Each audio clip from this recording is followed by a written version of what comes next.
Hello, everyone, and welcome to an episode of the Dairy Signal, where we bring a lot of leading conversations, discussions, technologies at your fingertips, or sometimes at your ears, if you will. So, thank you for tuning in to another forward-thinking discussion. You can always go back in the catalog or the library, if you will, of all the discussions, regardless if you're listening live or if you want to listen again or later. It's at your disposal. For those that are tuning in live, I encourage you to join the discussion, ask your questions, and really lean in and make it your own conversation as well. So you can do that by hitting those continued buttons, as I call them, or those dot, dot, dot icon, and it'll drop into your questions. So I promise you, if you are listening live, we will address your questions as they come through. Another little bit of housekeeping, but a very special thank you is the fact of our national sponsors who help make not only the Dairy Signal possible and approachable to you as our listeners, but also all the programs that we do throughout the calendar year. Thank you. Thank you for being partners and aligning yourself with professional dairy producers. Sincerely, we appreciate it.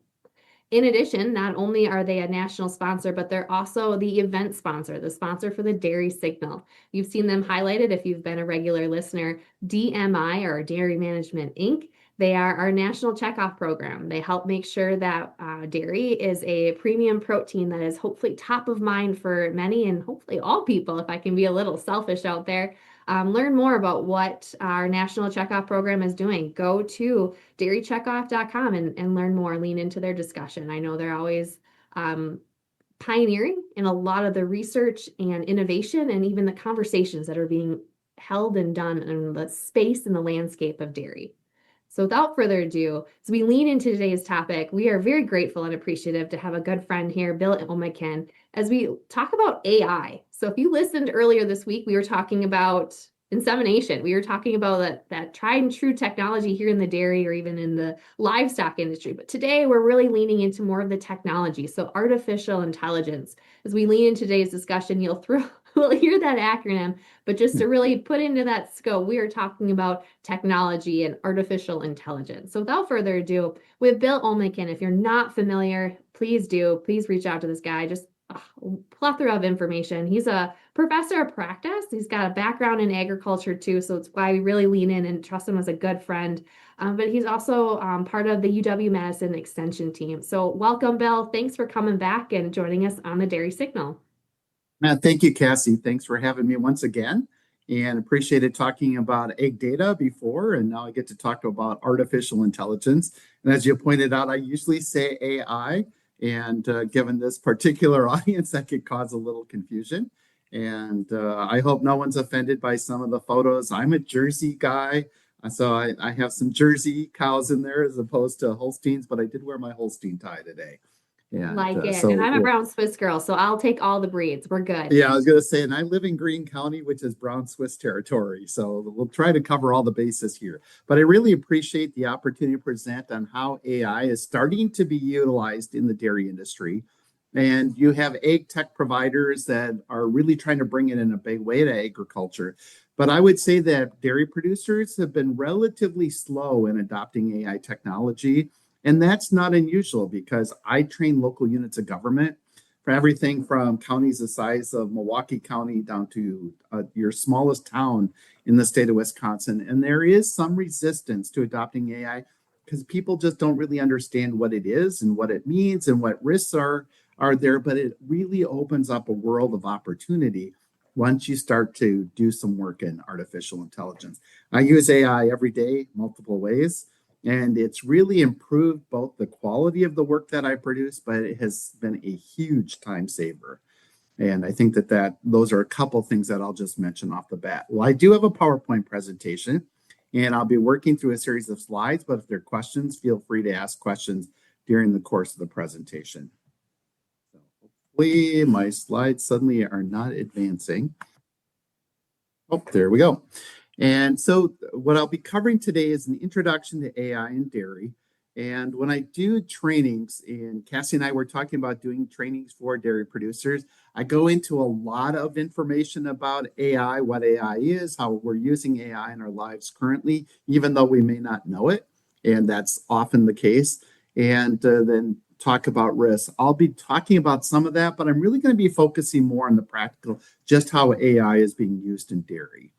And then I'll talk about some of the operational efficiency and sustainability benefits. So really, I think over the long term can really help producers in operating your dairy farm operation and also really improve some of the processes to make your operation more sustainable. I'll also be talking about how AI is being used in the dairy processing side area that I used to work in quite a bit and generally know quite well, as well as the supply chain. And then just talk about some of the challenges and the future outlook of AI in the dairy industry. So, what is artificial intelligence? So, AI involves computer systems mimicking our human decision making and learning processes. And I've been working in AI for probably about 2 decades, mostly on the agricultural side. And there's the AI that revolves around creating lots of like computer equations and to try to predict what might happen if a series of events happen.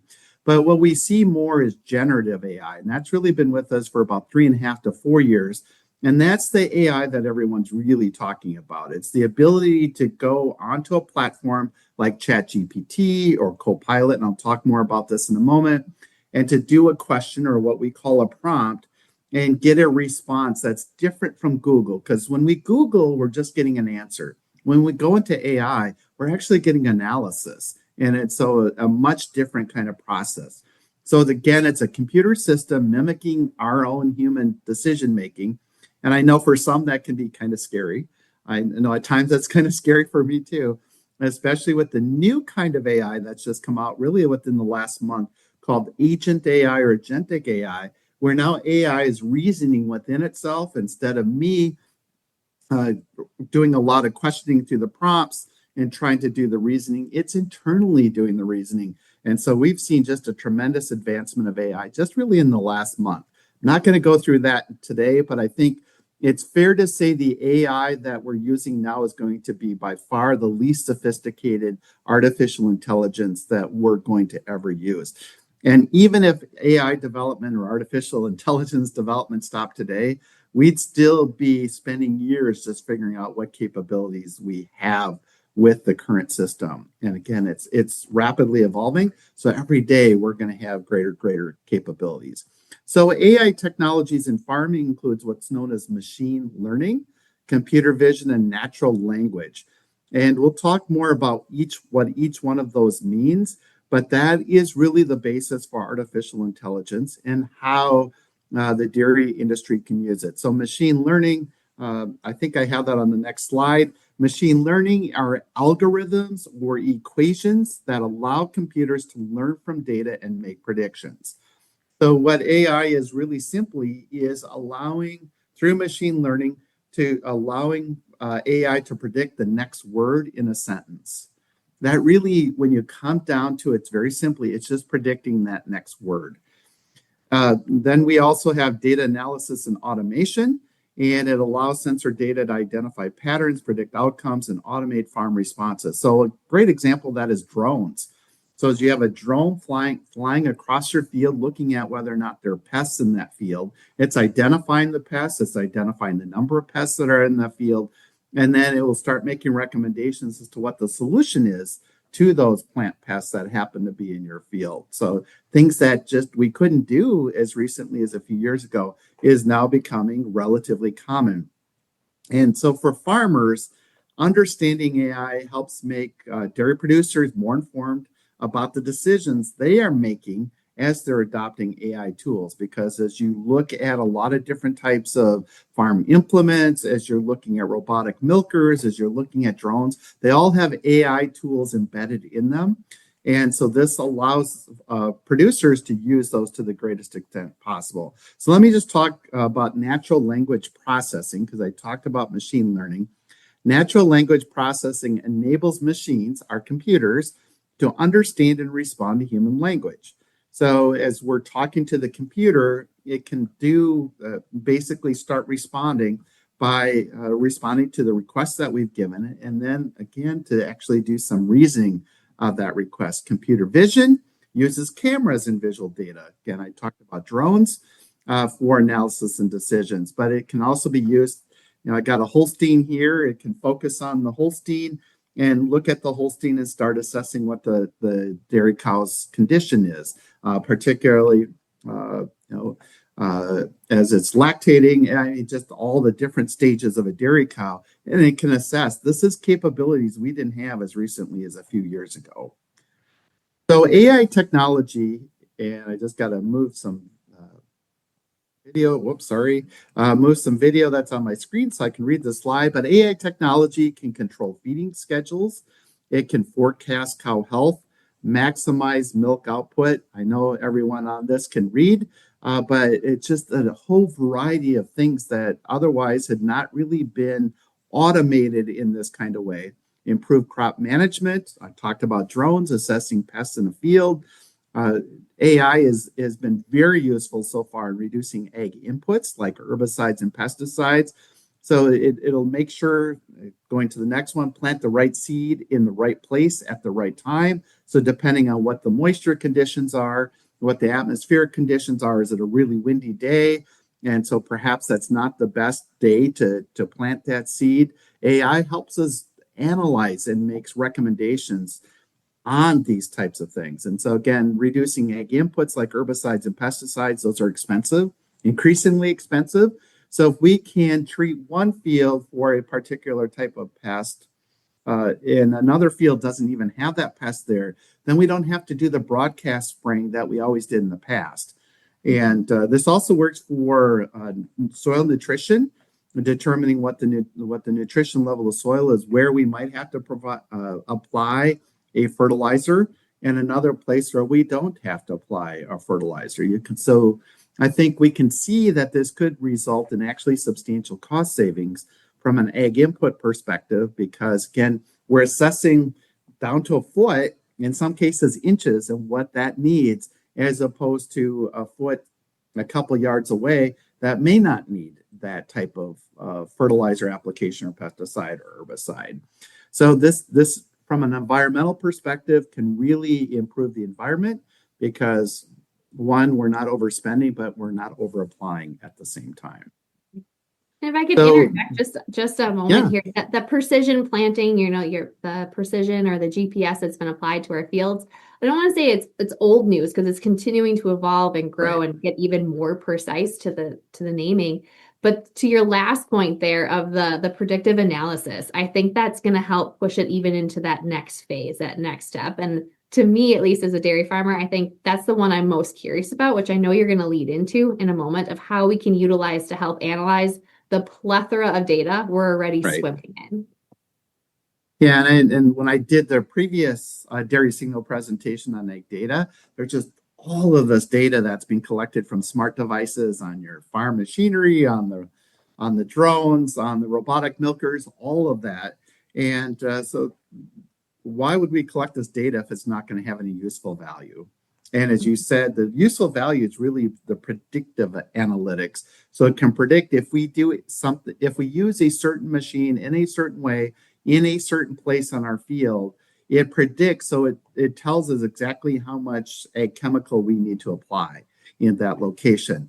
And yes, you're right that some of this technology has been with us for a fairly long time, or at least what seems like a fairly long time now. It's not actually when we look at it in years, but it just continues to evolve and continues to get better and better. And so from a herd health perspective, the AI technologies can help monitor animal health and detect early signs of illness and improving herd well-being. So it can detect the early onset of mastitis, for example. And so it starts to see a difference in temperature in the cow, and that is a signal then that there is something going on with that cow. And so it allows us to identify mastitis, for example, and allow quick treatment of that mastitis so that the outcome is not only faster, but better for that cow and gets that cow back into then milk production. It can optimize feeding and milking schedules. So when you are talking about a robotic milker, for example, and there's feed that's being given to the cow, it really optimizes the amount and type of feed that's going to that cow. It also optimizes the milking schedule. I think we've all, or many of us, have probably been in a rotating milk parlor where a cow is walking to get on and they've already been milked, and they're doing it because they have the incentive for the feed, and the arm comes out and rejects them, and the cow has to go away. Well, that's AI that's powering that. It's not like there's a human sitting there watching and saying, oh yeah, I know that cow was just here and has already been milked, and therefore we're going to push that cow away. No, that's artificial intelligence, and it's a huge labor saver to be able to do that. Data-driven decision making. So farmers can, just like local units of government, who I do a lot of training for, can use the data analytics to make informed decisions. So you get information on all of the cows that are in your herd in real time, and you can make immediate decisions based off of that. And that was work that in past lives, again, this could only be a few years ago, would take many hours to do. And now the AI can do it within almost instantaneously, within minutes. And I just think about all the work that I do that used to take me hours, and now I can do them in 10 minutes. And it allows me then to, yeah, go ahead, Cassie. The concept of work smarter, not harder. Exactly. I'm still fitting that into a certain number of hours in a day, but I'm putting my talents, hopefully my talents, on higher value types of activities that are going to have a greater benefit both within and outside of extension. And so that's one of the great things that I love about AI. And it also can automate routine tasks. If we look at, because when I'm teaching local units of government and I'm teaching others too, when they're worried about, is this going to lead to job losses? AI is not going to replace your job. What AI is going to do is replace you with someone who actually knows how to use AI. And I think that that's really the difference. But when we get to routine or repetitive tasks, that's where AI is going to have the greatest probable impact, because it's going to free you from a lot of routine tasks in the accounting area, for example. That's going to allow you then to focus on strategic management and care of your dairy herd. And we can talk about more examples of that. I think I have some as I go further on in the slide presentation. So precision livestock farming, PLF. I've already talked a little bit about how PLF uses AI combined with sensors to monitor cow behavior, health, and productivity, and does it continuously. And so it's not just when we have our attention on that cow. AI is doing that around the clock, 7 days a week, 24 hours a day. And so it picks up things much faster than what human eyes or human brain can pick up in terms of animal health. Health monitoring, it provides real-time data on rumination, temperature, and activity. And I've alluded to this already, so you can detect health issues early. And as we all know, the earlier we can detect health issues, the faster it can be treated and resolve that issue, not only for that cow, but for the entire herd, so that we don't have the entire herd then health being jeopardized by the spreading of a virus or a bacteria. Farm management, it allows us to optimize feeding, tracking milk yield, and improving herd performance. And I haven't been on a lot of dairy operations that are utilizing it for this. When I talk about the fact that AI can be used for this, usually I get met with, when can I start? And people are really, really interested in seeing how does this work? How can I adopt it in my dairy farm operation? And then, of course, it can reduce overall labor costs because, again, it allows us to work smarter. And so it allows us to work on things that we otherwise wouldn't have been able to work in. But we need to be able to do that. So we don't need to hire someone to do that. We can actually do that now because our efficiency has been increased. So monitoring herd health. Some of this I say a couple of times because what I've learned with artificial intelligence, to be redundant, it's actually a good thing. And I sometimes find it ironic that I'm the one with gray hair teaching artificial intelligence, because we tend to associate that with younger generations. But in this case, redundancy is good. So we have wearable trackers. So on cows, they can have wearable trackers, not tractors. That'd be something. Track vital signs like rumination, body temperature, movement real time. So if you have a cow where you see a temperature spike, they're not moving around in a way that they normally would move around. Those are all signals that AI will pick up on and send a signal then to the dairy producer. and who's ever responsible for herd management say, you need to take a look at this cow and you need to do it right away. And that may include a veterinarian. And I have the early illness detection there. I've already talked about mastitis, but other type of I'm going to be tongue-tied on that one, so I won't keep trying to repeat it, disorder. So again, enabling prompt treatment. And so it's all done through AI alerts. Even building off of that, I know there's studies, Bill, that are on the university side. So the technology, I don't think is quite out there for more on the farmer or the consumer side, but the concept of using a lot of your AI machine learning to like watch for heat stress and looking at the core temperatures just by utilizing a drone and flying over. So you think of your larger calf sites and how you can zoom in on somebody that's just not faring well. But there's just a lot of those different cases, or even now looking at the body conditioning, looking and seeing, okay, can we use a machine to do this? Because humans are subjective. We're flawed. I mean, let's say it like it is. We're humanly flawed.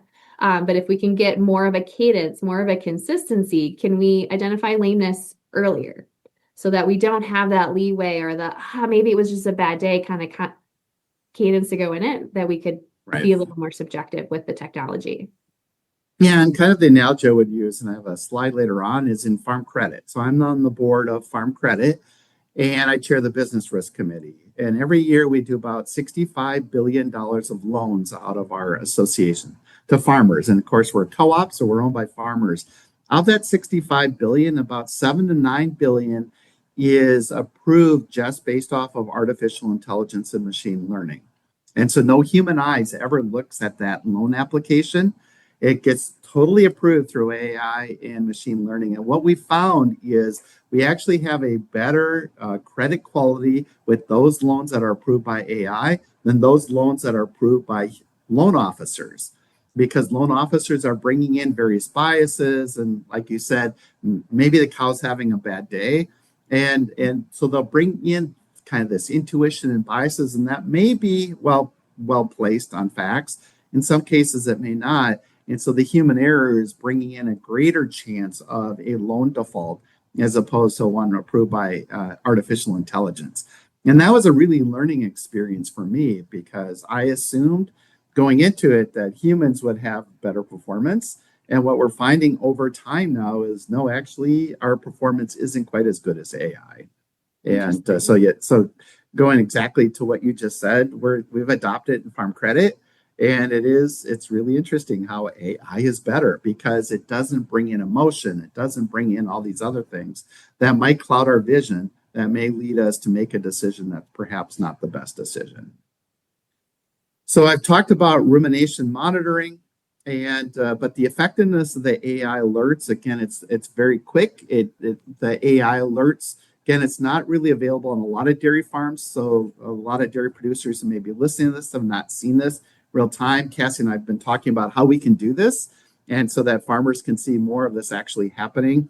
But it does generate alerts which guide health exams. So it starts to identify what the symptoms are, and then what the potential herd health issues might be. And we're doing this, I shouldn't say we, the university, but this is happening on humans, that we're finding that in some cases, AI is better at diagnosing human health than doctors are, and can really diagnose what the issue is. Because again, the doctor is bringing in all their knowledge and experience, which hopefully is beneficial, but in some cases it will lead them down a path in that AI doesn't go down, and AI is actually better predicting what that human health issue might be. And up until really just a few years ago, we didn't know that AI would do that AI could actually be used for diagnosing human, much less herd health. And now we're finding out that it actually is quite good at doing that. Are there errors from time to time? Yes, absolutely. And that's one of the risks, is that you have to look at it, make sure that you have your veterinarian, for example, examining the health data that's being provided, and making sure then that there's not what we call hallucinations, so false data that's coming in, but we can control for that hallucination. And the result is we're treating that cow much faster than we ever used to, because now we know what's going on with that cow in real time. So some of this is I've already talked about, so I'll go to more of the automation and group housing. It's especially beneficial in group housing where individual calf monitoring is difficult. So you have a lot of cows, and it can really analyze the cows as a group and pick out what might be happening with that particular group of cows. And so we had difficulty doing that before, and now AI allows us to do that. And again, it really reduces the staff burden of trying to monitor the herd health because now we have a sensor that's doing that for us.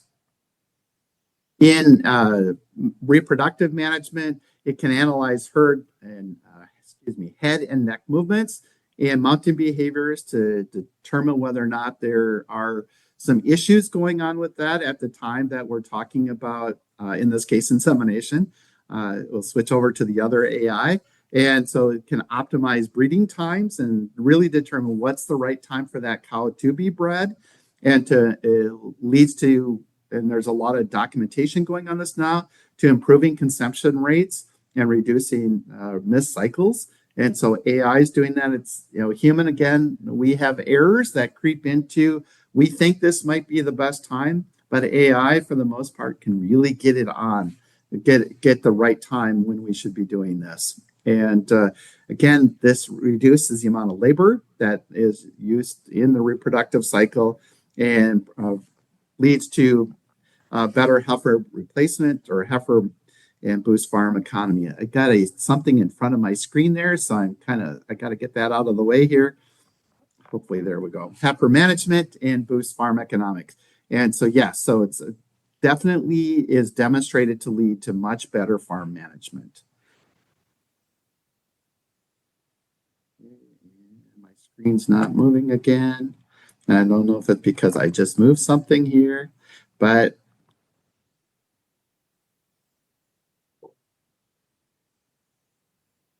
there we go. Also, AI is very good in analyzing milk production. And so it can analyze, and this is more from a financial perspective in some respects, but also in feed optimization. So on one hand, it can look at what our milk production is for our operation, analyze what the trends are there reasons for that trend? And one of the things that always amazes me is you can go into AI and say, this is what my milk production is over this time period, and tell me what I should be seeing. And it'll quickly come out with what you should be noticing. And then a lot of times they'll say, do you want recommendations on how we can improve milk production? And these are some of the recommendations. And it does that automatically. And what I found that in most cases, it's pretty right on the recommendations that it makes. Also makes recommendations on animal health, but also on market prices to suggest balanced and cost-effective feed. So this might be a time where you want to increase the amount of feed because we've got a high milk price, and so milk production is going to yield a better result than at other times when it's not. And so, again, these are all things that AI can do that we never used to deal with in the past. It also allows farmers to do real-time feeding adjustments, so ensuring that cows get optimal nutrition or nutrients and reducing feeding waste. And this can be done on an individual cow basis, so that cow can get the feed they need at the right time, in the right quantity, and it really has been proven to improve the milk production from that cow. Improve milk yield, optimize feed formulations. There I go, tripping over another word today. Probably talking a little bit too fast, so I'll try to slow down here. But it can really make recommendations on what is the right feed formulation, and based again on all the other information it's getting from that cow, on the cow health condition, on the cow milk production. And over time, it leads to higher milk production, lower costs, and healthier livestock. So again, a lot of advantages. It's kind of hard because I'm saying all of this to you. You're not seeing it in real time. And again, Cassie and I've talked about how we can do that in real time, but I don't want to just say trust us, but there is a lot of documentation behind all of this. Mm-hmm. From an irrigation perspective, we don't have a lot of irrigated acres that dairy farmers rely on. Most of our irrigated acres are in the central sands of Wisconsin, more for the potato industry, some degree for the cranberry industry. But in those areas of the country where irrigation is important to grow feed for dairy cattle, AI is very good at analyzing weather and soil data to optimize when to apply that water on the field and to improve water efficiency. Again, this isn't as big in Wisconsin as it is in other parts of the country. What is fairly big, though, is energy usage. So AI can monitor and reduce energy consumption on farm and lowering operational costs. And this is technology that continues to develop. But just like as we move to different kinds of lighting and to try to reduce overall costs, this allows us to determine where we should be applying energy at what time on the dairy farm operation to help maximize our production. Also goes into sustainable farming practices. So as we're raising our hay and our wheat and everything else that's going into the dairy farm operation, it can minimize the environmental impact. So again, what pesticides are we applying? What herbicides are we applying? Are we getting the seed to the extent that we're planting wheat, for example, in the right place at the right time? So looking at it from a dairy farm financial analytical tool, and this is really similar to what I'm teaching local units of government. And I was with the county administrator, for example, said, Bill, it takes me hours to analyze my financial results from a month ago or a year ago to what it is currently and to figure out what are the important trends and what those trends really tell me. And what's great about AI is with that county administrator, I took financials from a year ago, the current financials, put them in the AI and said, tell me what the key trends are that I should be focused on. And it did it in 8 minutes. And the county administrator swiveled his chair around and he looked at me and said, are you kidding me? He said, I got this financial analysis in 8 minutes when normally it'd take me like 6 hours to do. And I might not be right about what I'm focused on. And AI gave me what I should be focused on because literally in 8 minutes, it came out and said, these are the financial trends for your county. These are the things that you should be focused on. And these are some areas that you could improve your investment performance, for example, and increase the amount of cash available to your county. Again, this was something that took the county administrator hours to do. And he literally looked at me and he said, and by the way, Bill, a lot of these things are things I never would have thought of and I never would have focused on. And all of a sudden, I have all these things that I can work on and demonstrate to the county board that, hey, we're improving our fiscal management. Same thing on a dairy farm. So AI tools and accounting software can automatically sort, categorize expenses. So you don't have to think about it as you're going into your farm accounting system, figure out, okay, I've got this expense. What line should I be putting this on? And AI will automatically do that, whether it's feed, fuel, labor, whatever it happens to be. So it really makes it much easier to monitor spending patterns because a lot of times, at least for me, I might categorize it the wrong way. And therefore, I don't get the analysis that I really need because I put a labor item in a fuel line, and that's not the right place for it to be. It also is very good at forecasting cash flow. So it can predict future income and expenses based on historical data and do that very, very rapidly, literally within minutes. And it can look at seasonal trends and market conditions. And because there's a lot of information that's already out there, it can help to benchmark. And so what AI does is that AI goes out to the internet, books, everything that's published, pulls that in, uses a fair amount of energy to do that, by the way. And I'll just note as an aside, if you're Googling something and you're prompting the same thing through AI, AI is going to take 100 times the amount of energy. And so that is one of the questions of society is how do we continue to produce enough energy to feed all of these data farms that are basically being created across the country to handle all of the analysis that AI is being asked to do. But AI models can predict future income and expenses, not only based on your data, but again, it can go out and benchmark. And so it'll help farmers very much plan ahead. It can do compare costs and revenues to identify which areas of the operation are most profitable. In Wisconsin, of course, we raise our feed to go into cows. We're not typically selling a lot of the crop production off of the farm like they do in other states across the country. But this does allow us to identify which areas of the operation are most profitable. And it will optimize loans and grants. So for example, some AI can be used to match farmers, as I note, with suitable financing options, whether it's farm credit or commercial bank or wherever it happens to be. And in some cases, go out and find grants. And I've helped a number, not only farmers, but others help identify grants that they had no idea were available to help provide innovation on their dairy farm operation. And AI can go out there and search for it very rapidly, and it'll come back and say, these grants are available for your dairy farm operation. Would you like us to help write a grant application? And it'll do that in a matter of minutes. And it'll do that without you even prompting it. It'll just say, would you like help with a grant application?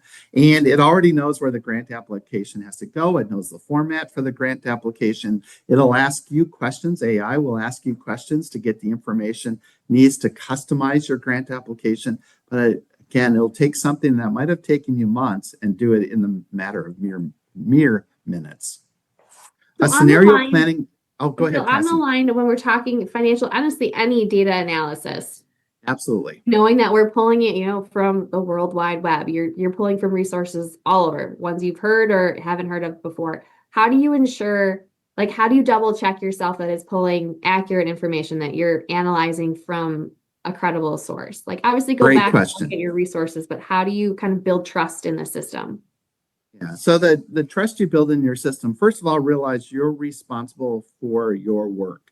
So if you're working for a dairy farm operation and you use AI to analyze a certain aspect of that dairy farm operation, and you go to the dairy farm owner and say, hey, this is what we should be doing, and this is my analysis of it, you're responsible for that analysis. So you can't blame AI for errors.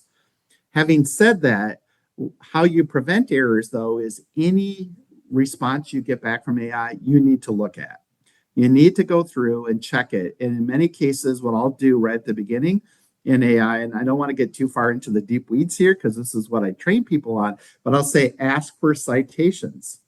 And so the citation is where it pulled that information from, and it allows you to go to that original source document, read that, and make sure that it pulled the right information upon which it's basing the recommendations that you're thinking about actually doing.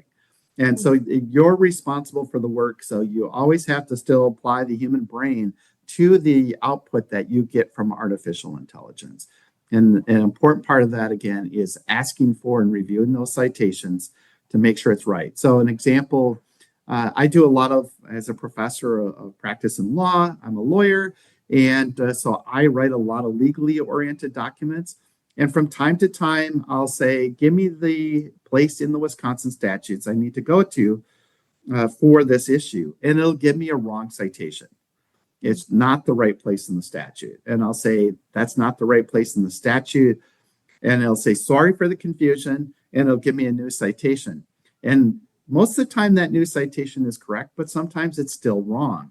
And so I have to go back and make sure I check it, because if I just rely on it, it could result in a really embarrassing thing happening.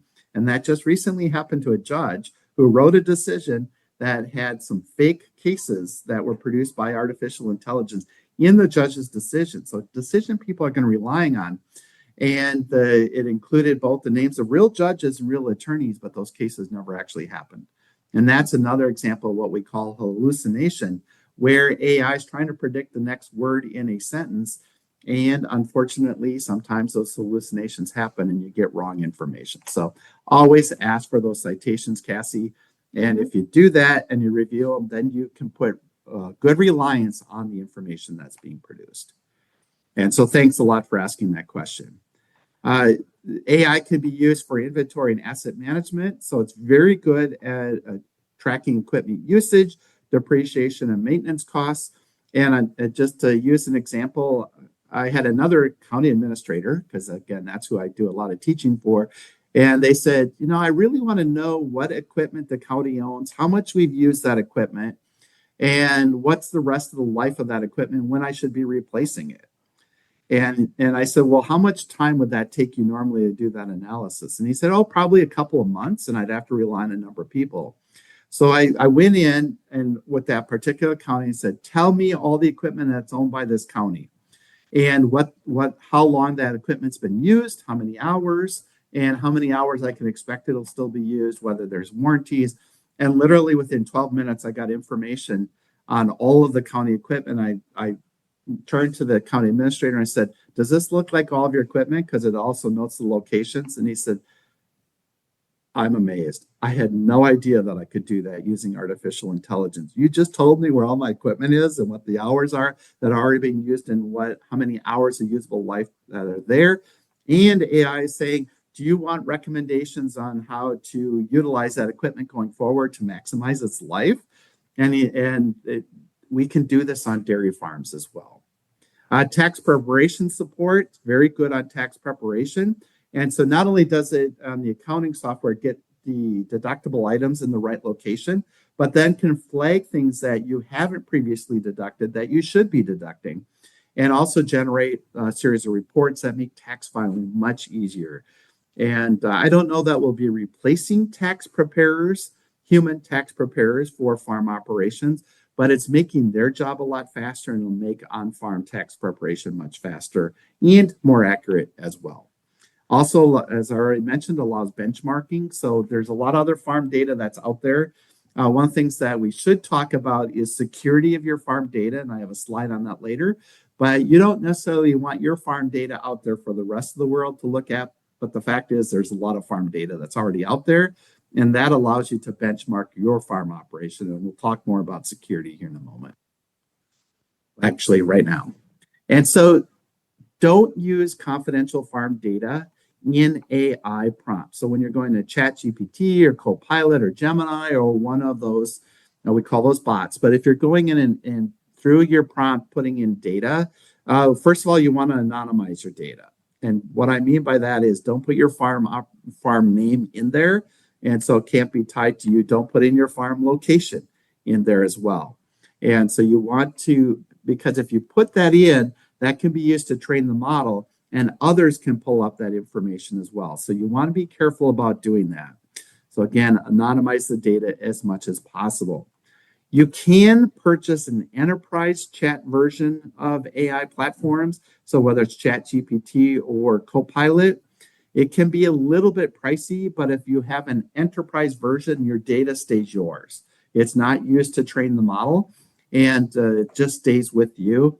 And by the way, when you're opening up an AI account, you can go to settings and select no to allow your data to be used for training.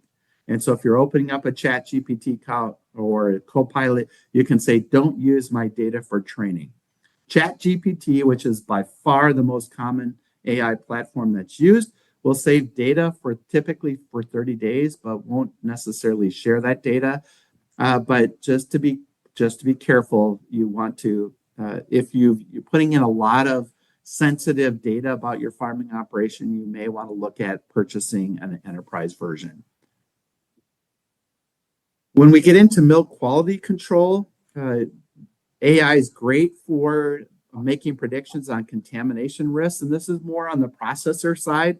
But if you do any on-farm processing too, it can make predictions on where contamination might happen, and then make recommendations on, for example, when a certain line should be cleaned in place, and do things like that. And that, of course, could be the lines coming out of your bulk tank as well.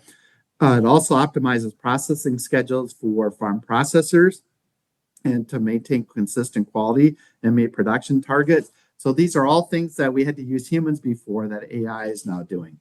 Also does automated quality checks to help dairy processors meet regulatory standards and consumer trust. So when your milk is going from your farm to a dairy processor, realize your dairy processor is incorporating more and more AI into their dairy processing as well.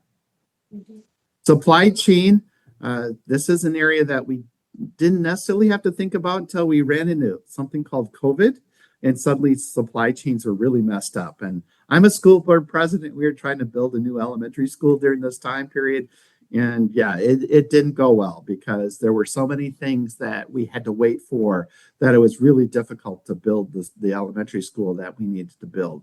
But AI optimizes all that. So it can enhance your logistics, know what you need for your dairy farm operation, figure out the availability of that, and manage your inventory. So if you're getting low on a particular feed, for example, it will let you know that you need to go and acquire new sources of that feed or get more feed, and to tell you in real time. So you don't wait until you start to think that you might have an issue. It's letting you know right away so that you can get it ordered. And in many cases, it will go ahead and order it for you. And so then it will show up on time when it is needed. I won't get into blockchain technology in any great way here, but it does enhance or ensure transparency and authenticity. There's another word I'm going to trip over today. In sourcing, delivering process. And so what you really need to know about this is the technology has improved so much that it really can optimize, again, supply chains. Real-time tracking, decision-making. I won't read those words, but it can definitely reduce waste and improve operational efficiency and give us a competitive advantage. If you're a dairy farm that's using AI and other dairy farm operations are not, it can give you an absolute competitive advantage over those dairy farm operations. So let's go on to challenges, because I know we're getting into the last few minutes of this. AI systems can be expensive. They're incorporated in a lot of the devices that we're using. Again, robotic milkers, drones, all of that. But it can be more expensive for small farms to afford the necessary technology and infrastructure. But anyone can go into ChatGPT or Copilot and start using AI to enhance your dairy farm operation. Farmers sometimes require specialized training. For a lot of the dairy farm operations that we have in Wisconsin, again, we can access very cheaply and without a lot of training. And Cassie and I are talking about some of that training that can be done, but it doesn't require a huge investment of time and money to get some advantages already from AI. Data quality and validation, it does depend on high quality data and what we call validated algorithms to ensure accurate decision making. What that means is we need to make sure that accurate data is going into AI and that AI then is giving us recommendations based off of accurate data. And that's where, again, checking citations, for example, will help. Check the data source. What data source did that information come from? And then finally, industry support from time to time, government programs, the professional dairy producers of Wisconsin doing training programs. All those things are obviously very helpful, but in some cases they're needed to help get dairy producers into AI. Because, if you're like me, you worry about what you don't know. And because of that, sometimes that acts as a barrier. And I tend to be an early technology adopter, and sometimes I make mistakes. And I've just given myself permission to make those mistakes because I know in the end, the benefit I'm going to receive is more than going to offset that mistake. And so sometimes it just requires us to adjust the way that we look at the world. Data security, we've already talked about, and data privacy, but you do want to take steps to ensure the security of your data and that it remains private to the extent you want it to be private.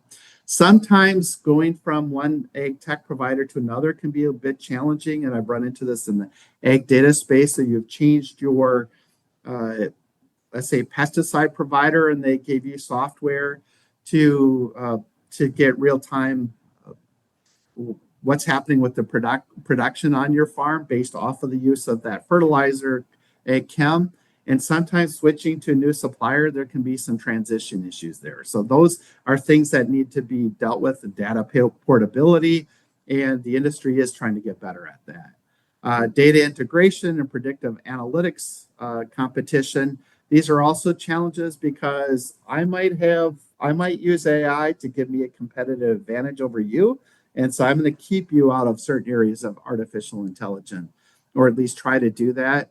And also predictive analytics, some of the smart devices that's in farm implements and drones and robotic milkers, This data is going to Google, it's going to Microsoft, and then they're doing what are called, they're aggregating this data off of many farms and creating predictive analytics that can then be used to compete against you in buying farmland. And it's happening. And so you want to have those tools too, so that you're on a level playing field. The future, just quickly wrapping up here, we're at the 50-minute mark. We're going to see in the future probably autonomous dairy operations. So your dairy farm owner is going to be managing the farm operation, but most every physical aspect of that dairy farm is going to be autonomous, meaning it's going to be machines doing it that are controlled by artificial intelligence. And we already see this with robotic milkers, but we're seeing now farm tractors, combines, and other types of farm implements able to go out on a farm, and there's no human in them. And it does a perfectly good job of planting that seed or combining and harvesting that whatever commodity we happen to have planted out in that field. And so that is, to many extent, the future of artificial intelligence.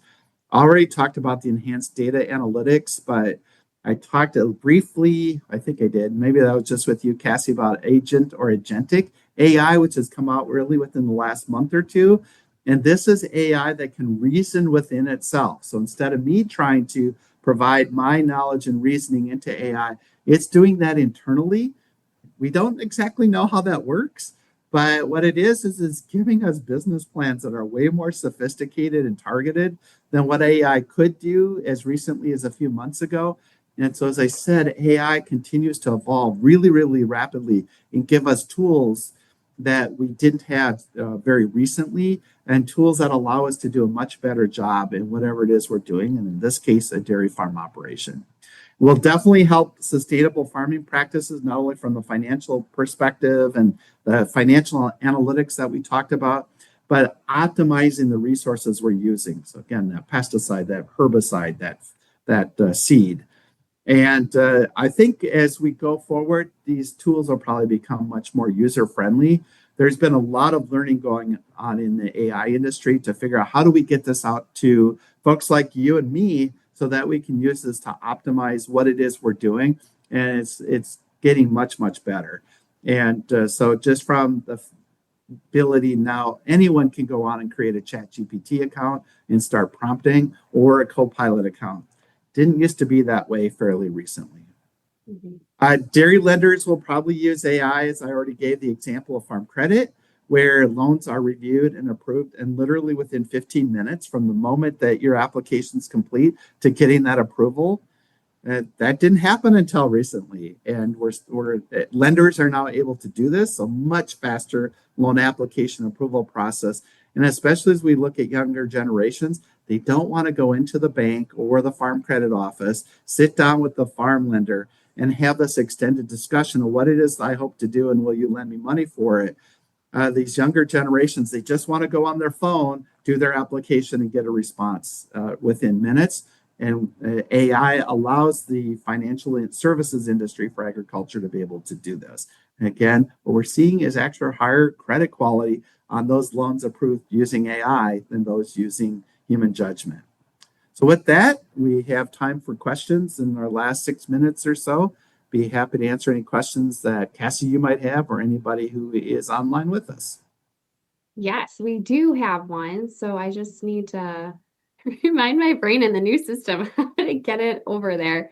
But the question that came through is, how can we get our data into an AI platform to analyze? Do we upload files? And where can we go to learn more about how to input the right queries to get the useful output? Okay, so 2 really good questions. Mm-hmm. So from a financial perspective, if you have a free ChatGPT account, there's only so much you can do with that free ChatGPT account. And what I've seen my students do is take financial statements and literally copy them and put them in and say, analyze this. And that doesn't work really well because it uses basically up the time that you have. And so if you have in a online, not online available to the world, but you've got a version that is protected, but it's electronic, you can just put the link to that electronic data into ChatGPT and ask it to analyze it, and it'll just go directly to that link and pull that information. It'll use less energy, and it'll give you more time than on that free ChatGPT account. You can also purchase our version of ChatGPT, but you can, as long as the data is electronic, you can just link it in as opposed to copying and then pasting it in. So on that note, then, I mean, this day and age, like with the OneDrive and things like that, where your files, even if it's your traditional Excel sheet and whatnot, it can still give you a URL. Could you upload a file in that format, or is that still considered old? No, I've been able to do it that way. So Okay. I just upload the link, and it again, it's a black box, so we don't know exactly how it works, but it goes directly to that link and starts analyzing all the data that's there. I don't have to copy and paste data into the ChatGPT prompt. And I did this again for a county administrator. He said, I've been taking my financial statements and loading it in there, and then I get this timed out statement. And I said, you don't actually have to do that. You've got your statements online. Just put the link for last year's and the link for this year's, and all you have to do is put in those links and then say analyze the 2 years. And it did it right away. And it used way much less energy, and the county administrator didn't get timed out, so they could do some additional things, ask some additional questions, like what recommendations would you make where I can increase the cash flow, those types of things. But again, you don't have to copy and paste. As long as the data is electronic and there's a link to it, you can just link it in that way. And I think the other part of the question was, how can we go get trained for this? And that's something that more about how to input the right questions for a useful output. Yeah. So one of the things you can do is actually prompt AI and say, how do I do this? How can I do this more efficiently? And it will train you to do that. And so that's one way. Another way I go, which is now considered kind of old fashioned, is go to YouTube videos. And because chances are any question in the world's been answered by YouTube video. I use it a lot to repair my car or my pickup truck. I have an 89 Chevy pickup truck, and it's really good at helping me how to replace the starter on that kind of thing. But yeah, you can actually do a prompt within AI saying, how can I do this more efficiently? And it will come out and give you directions on how you can do it more efficiently. And it will actually train you in how to do that. Obviously, PDPW is looking at doing some training sessions too to get dairy producers' feet wet. Because one of the things that we've learned is it's kind of a scary world. And a lot of people say, yeah, I'm not going to put my feet into that water because I'm not sure what's underneath that surface. But once you start doing a few exercises, it just opens up this entire world to you. And so one of the things that Ethan Mollick, who's at the Wharton School of Economics, the University of Pennsylvania, said, just spend 10 hours playing around with AI and don't put in a lot of confidential data, but just play with it. And that's what I did. I didn't really know where I wanted to go. I didn't really know what I could do with it, but I just started to play with it. And it literally, like I just said a few minutes ago, it opened up my whole world to the capabilities that are out there. And so just get your feet wet. Absolutely. And just to add a little anecdote to that, with our farm, we've played with it very gently, but we use it more on the social to help us create like social media campaigns and things like that to help drum up some more creative ideas when you're feeling stale. It's kind of a way to brainstorm, or at least that's how we've been utilizing it, as a way, kind of like adding a new person to brainstorm with. Yeah, that by far is the best thing about AI, is if you're presented with an issue or a project and you don't know how to begin, you can just put a few words in AI. I'll put it in my kind. The dean has asked me to do something, and what he told me was kind of in this rough area. Can you help me with this? And I just do these as a series of prompts, and I start getting a whole bunch of feedback saying, this is what we think it is. This is how you can go about doing it. These are all the resources that are available, and we can help you start to write. And it just gets me into a project where I might have thought about it for 4 days and then started to try to do something with it. And now I just go immediately on, start prompting, And literally within the first few minutes of hearing what it is I'm supposed to be doing, even if I don't get a lot of definition to it, I can already start working on it. And it's just great for that. So brainstorming is a thing of the past now that we have artificial intelligence. Or, I'm sorry, not brainstorming. Having a brain block, not being able to do something is a thing of the past because it allows you to do all that brainstorming. Absolutely. AKA, there's no more excuse for procrastination. Yeah, unfortunately, that's the other side of AI.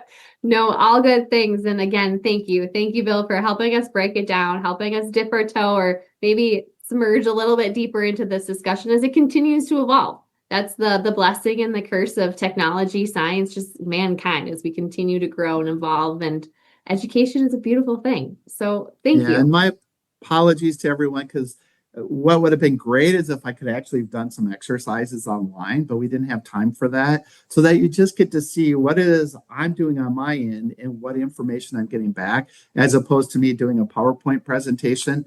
I typically, when I'm doing the teaching on this, I'm in person in the classroom with the screen in front of us, and it just makes it, I think, a little bit easier to conceptualize. So my apologies for that, given the presentation format that we're using today. No, I think it answered a lot of questions or maybe triggered a lot of thoughts. So it was good and Great. provocative in a great way. So thank you again. Thank you for joining us and thank you to our listeners for tuning in. And again, if you have more ideas, if you want more of this topic, maybe in a certain deeper angle, by all means, message us. We don't know what you know behind those eyeballs unless you tell us. So please reach out to PDPW. Let us know what topics you want to see here on the Dairy Signal. Without further ado, again, thank you for tuning in. Thank you to our national sponsors for helping make this possible. And a very special thank you to DMI, Dairy Management Inc., our National Dairy Checkoff, for again being our sponsor throughout August and into September. Without further ado, have a great rest of your day and take care, everyone.